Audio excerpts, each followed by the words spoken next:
Well, Kaya, first of all, thank you for coming on Community Spotlight with the Bro Code Show. We appreciate you. First thing, we're big about relationships, so I gotta ask my first question.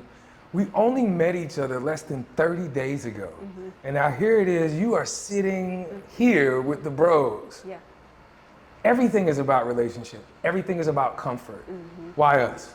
I think that what I did was research, right? So I'm a natural investigator, was an investigative reporter.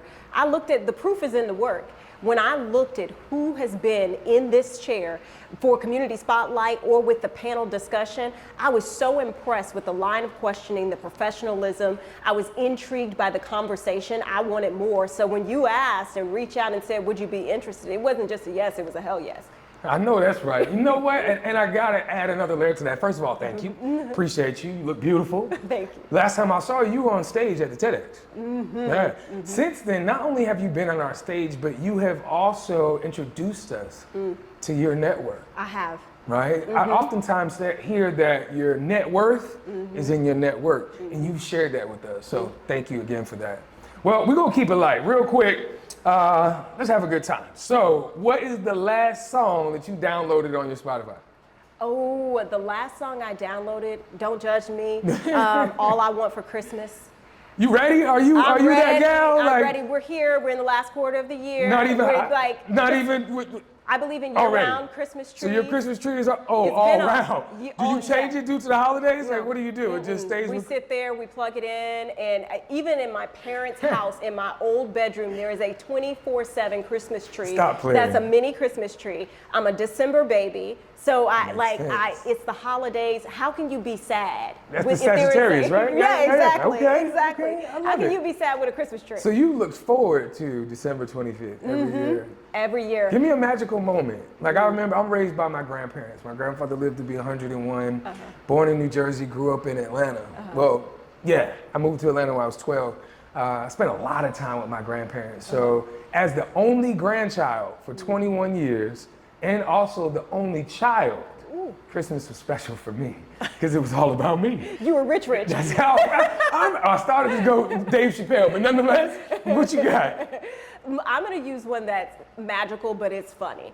I'm an only child. I also, too, have had great Christmases because my birthday is December 17th, the week before. Okay. So it's double everything during that time. But my mom, one year said, what presents do you want? Just make the list.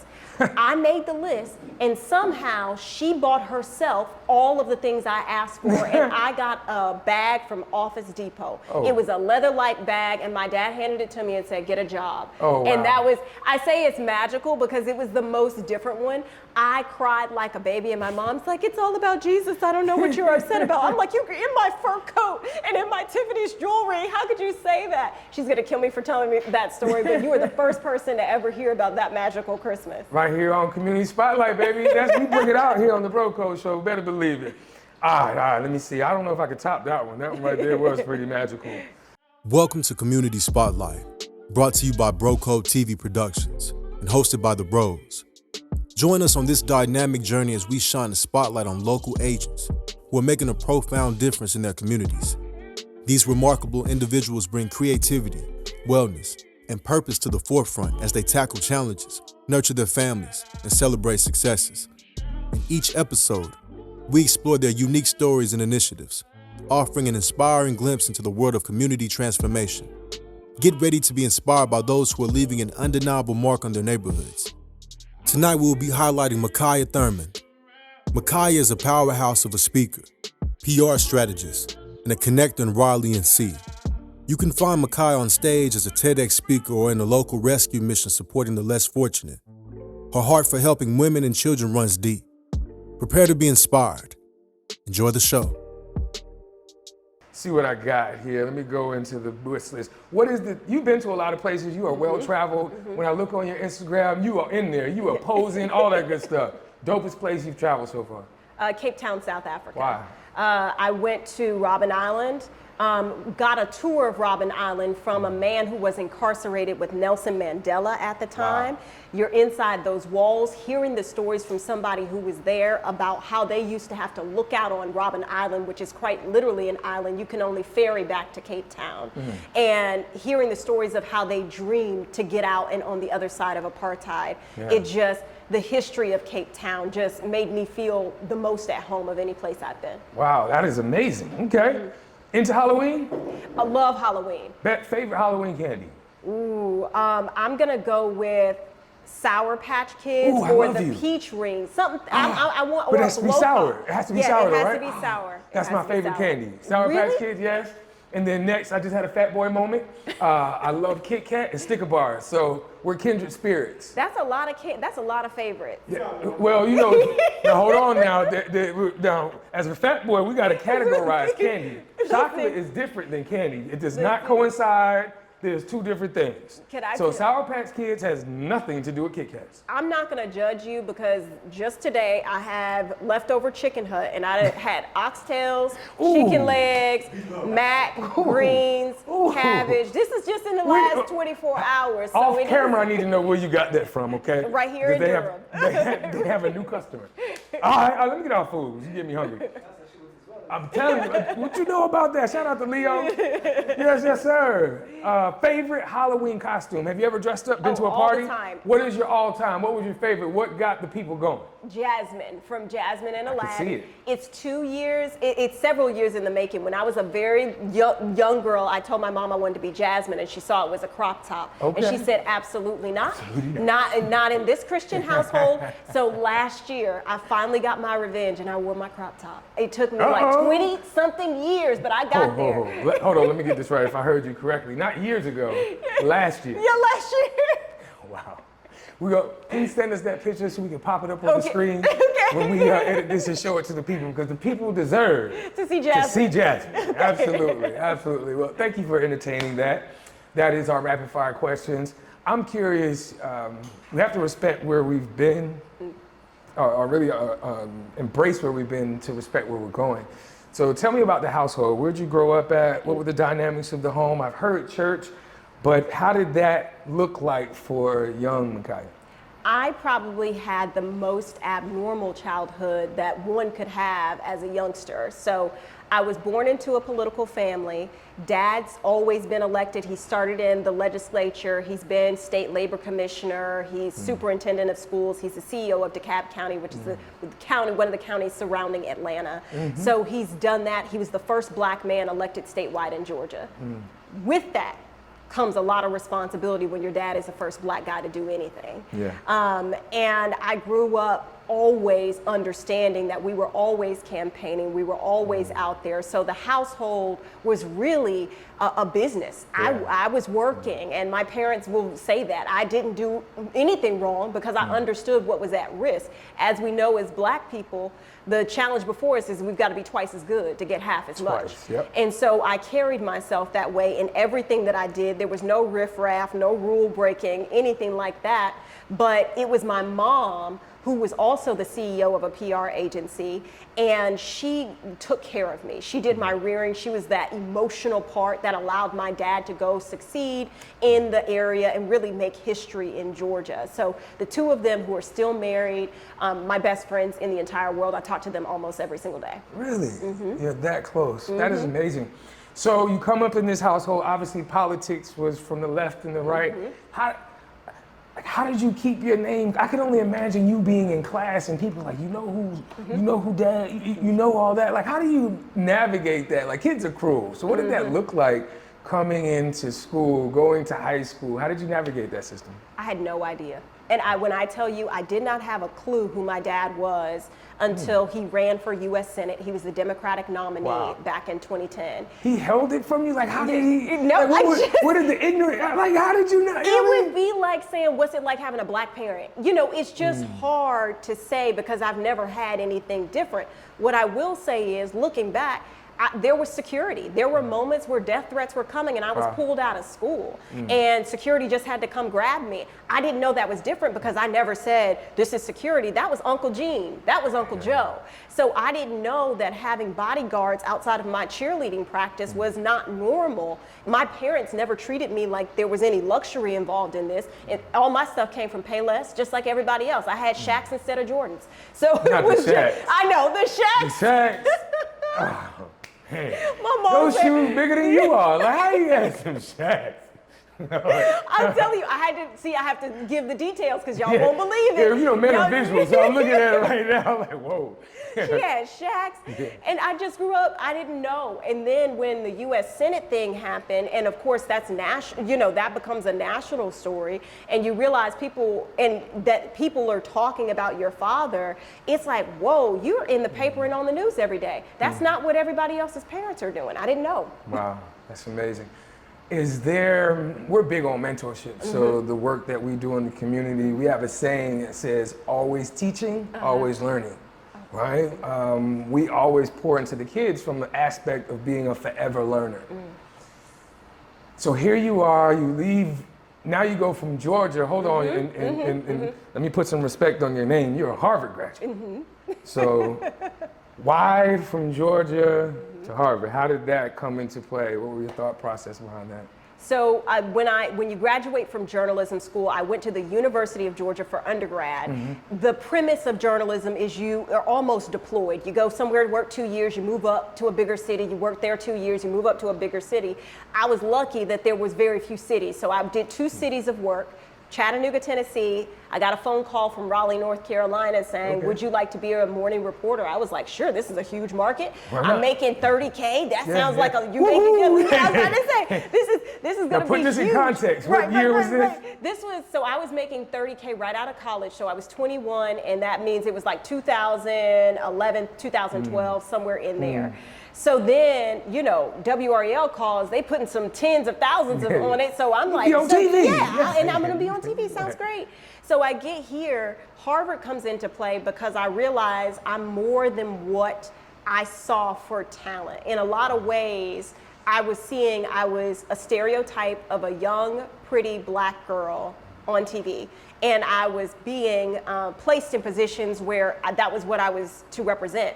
And when I would tell people I did pageants, that stereotype deepened. And it was very much like, oh, you're cute, sweetie. Yeah. And I'm like, I'm not your sweetie, I'm really smart. And it's like, it's like, sure. Yeah. It's like, okay, so go sit over there, you'll find a rich husband, you'll be fine. And I'm like, oh, no. You're more than that. I'm more than that. So Harvard was really just for me to prove myself. And that was where the GPA thing came. I knew I was going to graduate with a 4.0, so that way I could always say, we're both and. We can do both, and I can play dumb if that's what you need, but better believe I'm brilliant on the other side of that. A chameleon like none other. I love it. Being able to add value in any space. I believe I've heard that before. I'm curious, so now you're coming into your own. I really want to tap into that space because you are highly educated. A lot of people deal with imposter syndrome. A lot of people deal with not feeling worthy. You come from a spiritual background. How, if at all, did that play into your confidence in who you are today? It was a remarkable question about worthiness, right? I would be lying to say I don't battle that. But what was interesting, being the youngest at WREL, this is the first time I had to deal with it.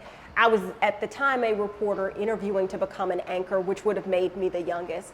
And my boss at the time in the interview asked me, what would you say to people who said you don't fit in or you're not good enough for this role? And I looked at him and I said, if you think I am, that's all I need. I don't care what anybody else says.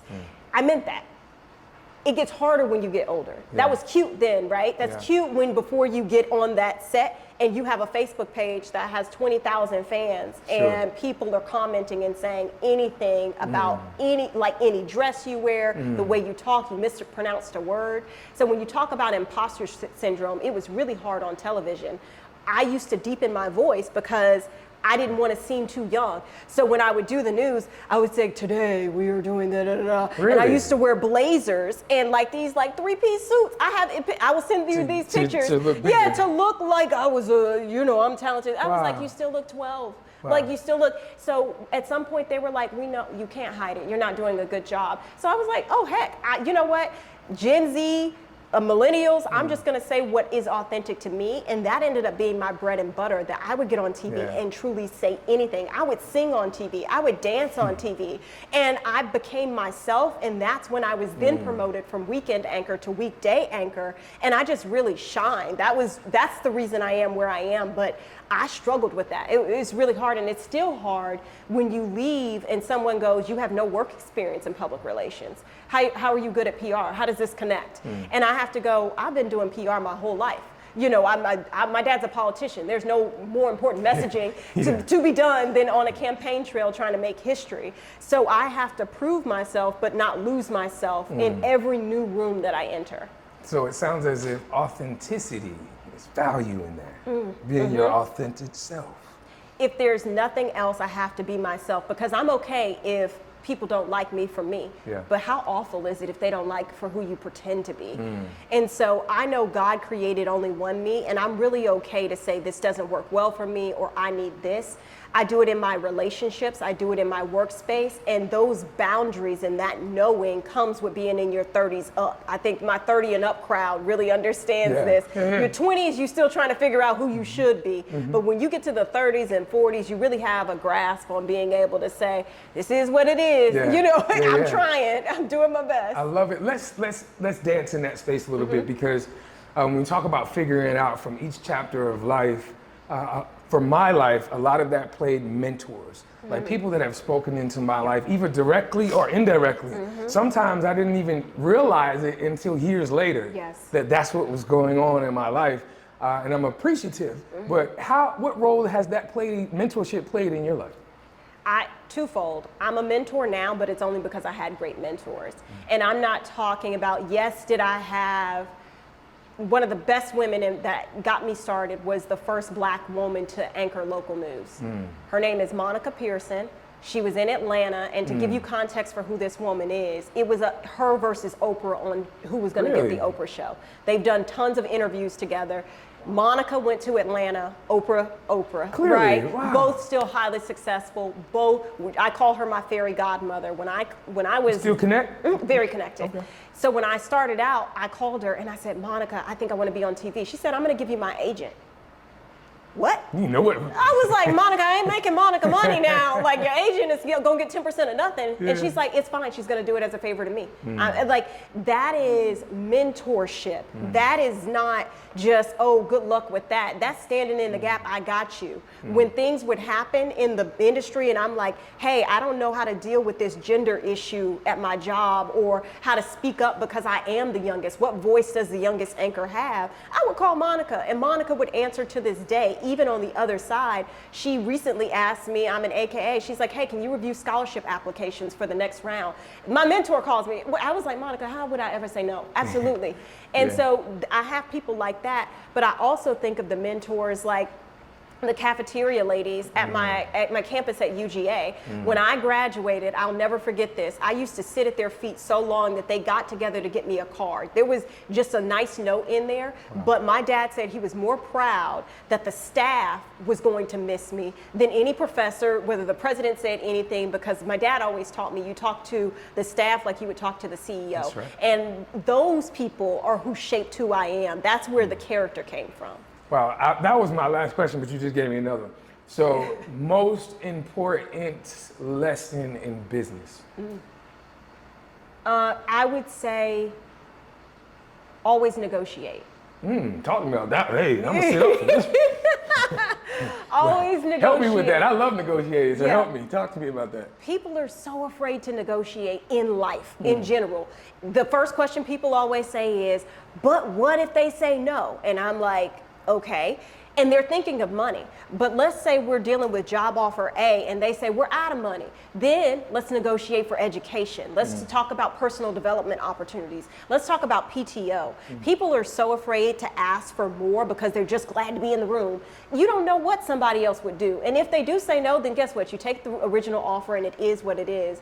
But in my life, I've learned, even in my friendships, in my relationships, if something doesn't quite work for me, it's okay to say, I know you need this this by Monday, but what if I got it to you by Wednesday? What would that look like? And all of my success in life has come from that last question I asked after the job interview of saying, hey, what about $5,000 more? And it might end up at 2, but guess what? That's 2,000 more than what I already had. And so I am never afraid to negotiate and know my value and say, well, what was the previous person making? Well, let me see their resume. You've got to ask these questions. And so I negotiate, even understanding I'm a Black woman. I'm going to enrich the DEI at your company. So there's value in that. How much should it be? So these are things that I think negotiate is the key to everything, especially if you're a young person getting into any industry, always negotiate. I love it. Thank you for sharing. I appreciate you. Thank you. We'll be back on the Bro Code Show. Discover the pinnacle of visual storytelling experiences with Bro Code TV Productions. From the artistry of photography to the magic of videography, the world of podcast production, exclusive red carpet services, captivating MC services, inspiring speaking engagements, expert panel discussion curation, and breathtaking drone services. The Bros have you covered. Elevate your events and storytelling with us. Contact Bro Code TV Productions now at 919-714-9905 and be a part of our incredible journey at www.brocodetvproductions.com. We're here to make any room better. Well, first off, thank you for joining us. I'm pumped to be here. Taking time out of your day to be with the Bros here on the Bro Code Show as part of our community spotlight. I could share your resume for our audience, but please tell us a little bit about yourself and your journey. Good question. I'm Mikaya Thurmond. I've been in Raleigh for about 7 years, and what brought me here was television. I got a job out of college, went and worked in Chattanooga as a news reporter and anchor. I was at WREL for 7 years, did the weekends, did the mornings. Yeah. By that I mean 3 a.m., 4 a.m. in the morning. Yeah. And now I'm in public relations. I'm a strategist, and I'm helping businesses tell their stories and really getting to enjoy, number one, sleeping in, but also being a storyteller. Yeah. Now, you're being very modest in terms of your success as a journalist. You were the youngest anchor, I believe, in WREL history. You know, well, if we take a step back, how did you even get into journalism? That's a great question. So I was born into this world, and what I say by world is this world of being a public figure. My dad has been elected since the day I was born, is still elected. So he told me, you're gonna be an attorney, you're gonna be a politician just like me. I was like, no, I'm not. I wanna actually be the person interviewing you. And so since I've been a little girl, I've always known I wanted to be on television. And when I was 5, I had my own television show. Been doing this a very long time. My mom was a TV host and producer. So I believe you put in the 10,000 hours, and that's the mark that I put. And no matter what age you are when you start, when you hit that, you really become great at what you do. And mine came very soon at WREL when I became the youngest anchor. Yeah. Was there any one guest that you would say, this was my absolute favorite interview that I had? It was at the end of my time. Sherry Shepherd. She was launching the show on Fox, and we air on Fox 50 and NBC. And she came on the nicest spirit. I'm really into spirit and energy. And on camera and off camera, just the sweetest soul. She was asking me if I was single, married, and if I would go to Home Depot to find a man. So I'm just like, Sherry is Sherry through and through, and I like that authenticity. And so, how did you decide to leave the place that you've been brought up into this, to start your own career as a public relations strategist? I think anyone who has been in a career and they've desired something different or more can relate to my journey. You don't wake up one day and say, you know what, I'm out and I'm gonna go do something totally different and I have no fear, no worry, no trepidation. It truly started in 2019 when I knew something else was calling me beyond reading a teleprompter every day. And what I think got to me, much like many of us, was COVID, talking about the worst aspects of life. The deaths, the pain that people were in all day, every day, got to me. And I knew that I did not want to make my life and my career on pain and sadness in the world. So I began to seek out other things, went back, got my master's from Harvard, started laying the foundation and making that transition. But it's all about, I think, strategy and planning when you're about to make that leap. Do it quietly, and then when you're ready, you do it. And so what are you learning more about yourself as you've taken this leap of faith to doing your own in regards to just the work that you do in the PR space and the work that you do helping bring other women up alongside with you? what am I learning about myself? I will say that I'm learning myself. When you come up and you're a politician's kid, there are a lot of expectations of how to sit, where to stand, what to say. Right. I've done that my whole life. Went immediately into pageantry, how to sit, where to stand, what to say. Went into television, and people don't know this, how to sit, where to stand, what to say. Yeah. And I got to be, at the time, 32 years old and said, what would I say? Not what am I being told to say, what are my beliefs, what do I stand for? And when I realized I've always stood for what I was told to stand for, I was like, oh my gosh, I gotta figure this out. So I'm just figuring out what I like, what I wanna do, what color nail polish I wanna wear, because in television, you can't have distracting colors on your nails. Yeah. So it's the small things and the big things. Yeah. Now you glossed over the pageantry, or I glossed over it. You know, I heard you telling us earlier you're Miss Georgia? I can see how, but when and how are you staying involved in the pageantry life now? Oh, that's a good question. So true story, and I know people always say this, but when I was a little girl, I was a tomboy. It was a crisis situation in my mom's eyes. Okay. She was like, this is a hopeless, like she has no, she's not refined, she doesn't want to wear makeup or dresses. I always wanted to be hidden and in the background. I got a flyer in the mail, did a pageant, won it. I was 15 at the time. I did a couple more. I was not a toddler in Tierra. My mom never hired a pageant coach. We were not doing anything that I think gets to the overboard part of it, but it did help me decide that I'm not afraid to be in the spotlight and I can stand out, and I did have a voice.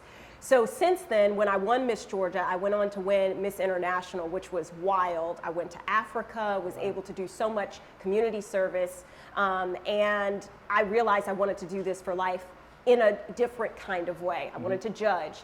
And now I have a scholarship with the Miss North Carolina organization, the one affiliated with Miss America. A lot of people don't know there's so many different pageant systems. There's Miss USA, there's Miss America, Miss United States. Yep. So in the Miss America system, I have a scholarship. I'm a benefactor, so I pay for a young lady's college education every single year.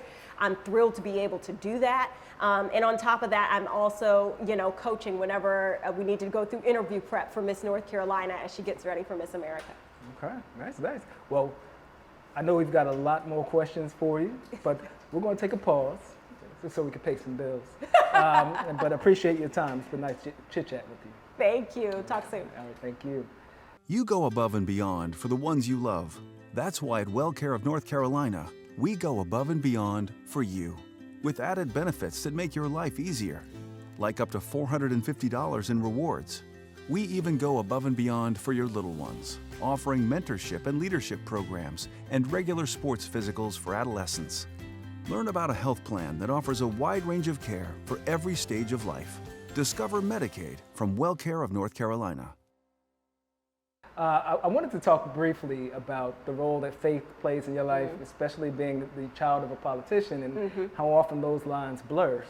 See what I did there? And so how did that guide you and guide your path along the way to being the successful entrepreneur that you are? Faith is my everything. Faith is, and what's amazing is I've been very blessed and very privileged in my life, and I will never say anything other than that. But until you're tested, until you get that no, until that door closes, your faith, you don't really know how faithful you are. It's easy to get everything you want and say, I love Jesus on Sundays. I've been through so much good, bad, ugly, indifferent. And I think the challenge of hearing whatever about your family, or hearing everyday feedback on things like the way you look when you're talking on television about a war, those things are hard to deal with if you're not anchored in anything. And for me, faith is my anchor. It is where I go to. It is my solace. It is how I recharge. And it's really my only non-negotiable other than my family. Yeah. Well, thank you for sharing. I appreciate you. Thanks. You go above and beyond for the ones you love. That's why at WellCare of North Carolina, we go above and beyond for you, with added benefits that save you money and coverage that matches your needs. Learn more about Medicaid from WellCare at wellcareNC.com/benefits. So during the break, you mentioned something that I just can't go by. You mentioned the word life is soft, the soft life. Talk to us about that. I am a person that's a hard worker, and when I say I was a perfectionist, recovering perfectionist now. Always what's next? I can't just go to Harvard. I had to graduate with a 4.0 from Harvard. I had to get the writing award from Harvard. It was never enough.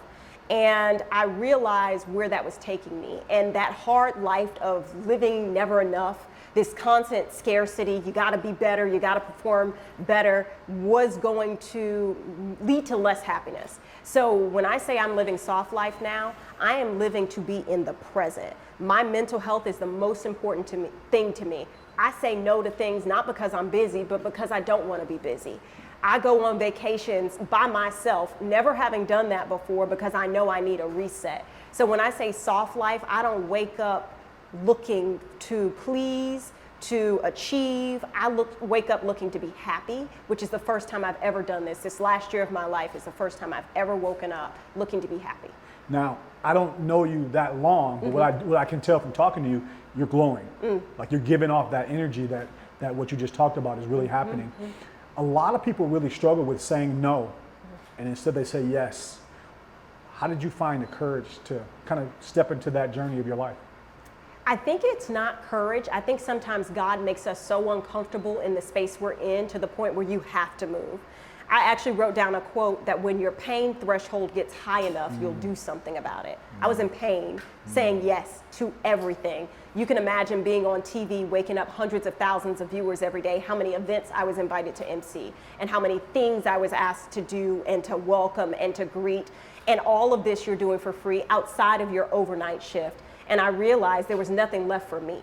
And so when I say I am living soft and saying no, it is because my first yes is to me. My second yes is to God, which is also me, so that's all in alignment. The third yes is to my family. And then beyond that, everything else will fall in line. But it's hard. As you know, it's hard to say no.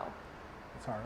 So I was going to ask you about your code, and you just kind of dropped into it, I think it may be, but do you have a code or guiding principles for your life?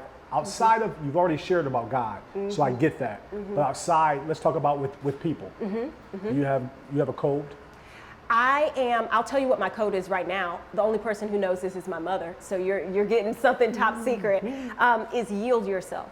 Okay. And I am a control freak, so I'm always trying to make sure everything's in the right bucket. I never surrender. I never have the peace that comes with just accepting. And so right now, my code with people is yielding. When things are out of my control or it's not going my way, I surrender, which is wild when you truly say, you know what, that's not how I would do it, that's not how I like it, but I surrender myself to the situation for my own personal peace. That's powerful. Let's talk about friendships. Most of my friends growing up came from proximity. They were in my neighborhood, we played sports together, but that was the only way I measured who was my real friends. And what I found out was, as I grew, they were just that. It wasn't because I loved them, it wasn't because of loyalty, it wasn't because of respect.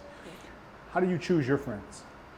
I have gone through, I say thankfully and sadly, enough things in my life where your friendships are tested. I'll use the one everyone knows, you leave television. You're on television, you think you know your friends are all your coworkers, or even you're working at a job, you think everybody who is texting you every day, who says good morning to you, is your best friend. You leave that world and you realize, oh, you were only needing me because I was the highest ranking anchor on that shift. And you needed me to advocate for you, or you wanted to know what was going on inside the building, or you wanted me to be a face to promote your company or your product. So by saying no to people, I think is also how you discover your friendships. Because if you can't make it and you can't do it and somebody gets an attitude with you, it's like, whoa, I don't work here. Like this is not an employment situation. So boundaries is how I discover who my friends are. Me saying I can't make it to your third event this week. I can't answer the phone right now. And if they're okay with that and they can understand you need to rest, you don't have to have a reason. I'm just not coming. Like I don't have to have a reason not to come to your party. I'm just not. If they are okay with that, that's true friendship for me. Wow. Wow. Thank you for that. You mentioned earlier that you do a lot of giving. I would love to hear why. I'm sure you're busy enough in your life to be, you don't have to do it, but you've chose to do that and build a nice platform around it. Why? This is an interesting thing because giving, people think like, oh, it's giving time, Thanksgiving, positive, right? Giving is also a negative, and in fact, I'm such a giver that in my close family, everybody's like, there you go again, Mikaya, you're giving everything you have to somebody who is only getting it and then leaving. There's no intent there. So giving is a part of who I am. When I look back to my grandmother, who was a nurse in a hospital, and my grandfather, who was a sharecropper with a vegetable route, they were givers. They took care of people. They fed people in the community. My grandfather had 9 kids, and he took care of even more beyond that. So when I look at giving, it is genetic. It's a genetic predisposition for me. But it's also now something I do because of a God purpose. There's something rooted in me that I only give when I know God has called me to do so. Sometimes we have to be careful because we give because we want someone to say thank you. Or we give because we want to be recognized. So I've had to check that and say, now, okay, she asked for a dress and you going in your closet and giving her the dress. Do you want her to tag you on Instagram to say, this is Mikaya's dress? Or are you doing it, and even if she never acknowledges that you did it, you're okay with it? So if there is not this genuine, it's right for me, pause. And it's not forever, it's just for then. So is your self-awareness that, or discernment that high right now in this season of your life where you can really feel that? When you are highly successful, and I don't say that to be cocky, but when you're highly successful, I can give to anybody anytime. I have got to be real careful about the asks that come to me. I'll give you an example. I teach at NC State. This is something that is very new. I started over the summer, and I told the students, you can email me anytime. Some of them are taking that quite literally, and they are asking me things that are out of pocket, that are not in my role as an adjunct professor. So I have to say, you need to ask somebody else for that, or I am not available for you to call at this hour regarding this issue, student X, Y, or Z. So it is that discernment level, because I know there are real things that I need to be there for. There are callings that I have, women and children being 2 of those. So if I'm giving to a food drive and I'm not available to a woman that is trying to figure out how to negotiate her salary because she feels like she's not getting paid what a male is getting, then I'm misappropriating my talents and gifts. Yeah. Speaking of NC State, there has been a lot of students who have chosen to die by suicide. And as we talk about health and wellness, and mental health, and all those areas, what do you see as a cause, number one, and then maybe some of the solutions that we can talk about, especially historically for people who look like you and me? It's a stigma. It is remarkable to me and to how certain communities see mental health support. And I'm an advocate. I will tell anybody, I'm like, my therapist said, my counselor said, I'm reading this book, I will tell somebody, I'm experiencing anxiety right now. I am stressed out. When I left news, there was a shock value. I had to figure out how not to be in that world of someone's always after me or somebody wants my spot at the anchor desk. I had to get out of that. So if we can talk about it and not have a stigma around, wait, you said anxiety? Depression, I don't know what that is.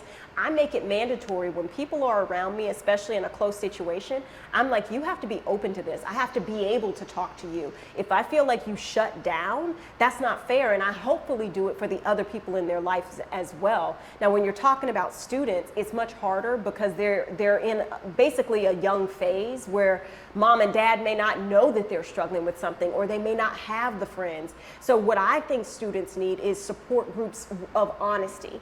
And so if we get more community where people are saying, listen, I don't know what my major is either, but that doesn't mean that I'm a failure. Or guess what?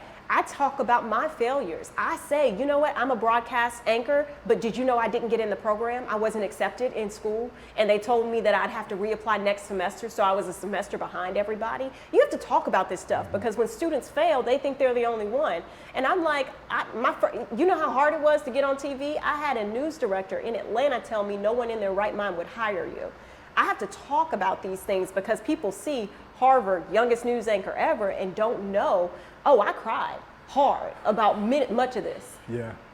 When you heard that from that, and what was your thoughts when you heard you'll never make it, pretty much, you shouldn't be hired?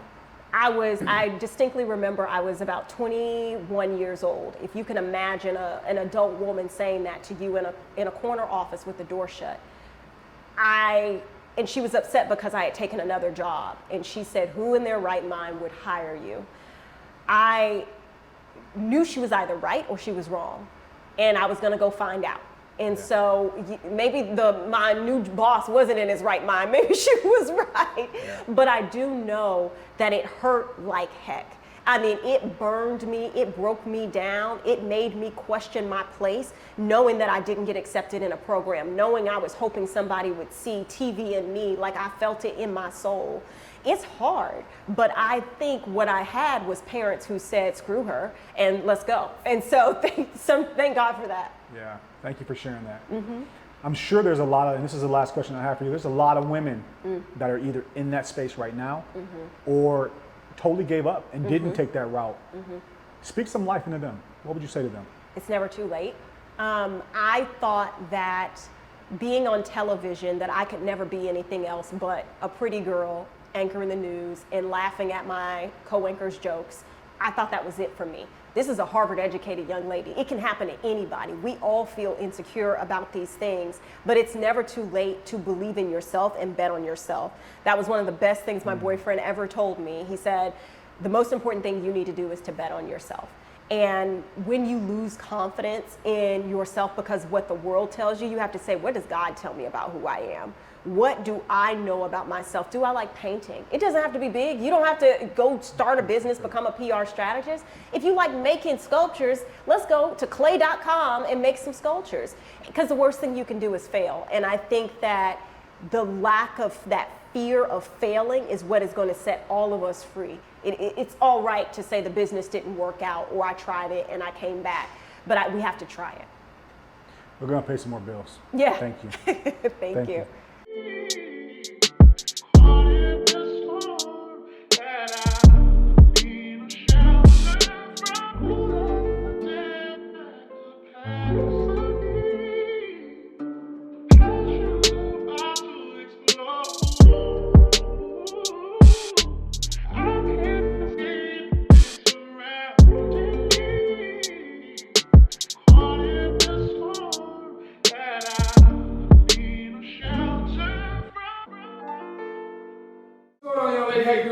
I'm doing great. I'm having so much fun with the Bro Code Show. Also, tell people who you are. I'm Mikaya Thurmond. I'm a PR strategist in Raleigh, North Carolina. You just got off the dopest TV show on the earth, produced by Bro Code TV Productions. Tell us about your experience.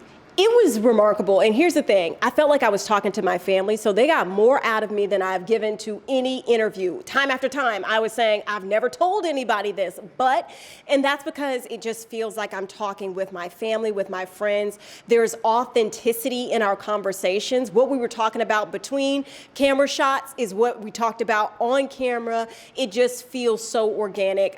I had a great time. I appreciate it. Another one! Yay!